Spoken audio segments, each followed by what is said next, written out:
One of the biggest struggles in science is determining which type of way by which you can represent your data visually. Here are 4 ways and when to use those particular types of data. First is looking at what is called the table of values, and table of values here shows you your independent and your dependent variables.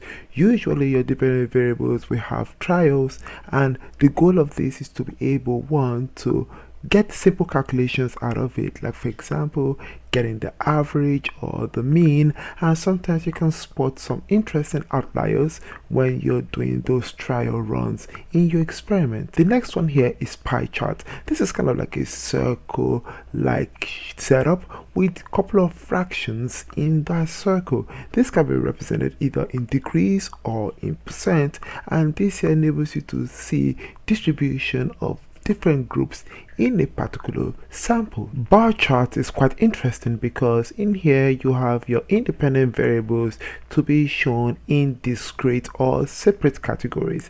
Like for example, you can have specific age groups, and on the y-axis you can have the height of those particular age groups, and so the bars will represent how many people are at that particular height. And it's quite interesting how that is somehow kind of similar to a column chart, but a column chart shows you two different quantities but in that same group category that are discrete or that are separated, but you can have that interesting comparisons going on a column chart. This here is the opposite when it comes to a line or scatter plot, in the sense that your independent variables now is more continuous and less of a discrete or broken parts. And so the idea is you can get so many information in there, like showing very relationships, and most importantly you can actually get the slope of a line that people know,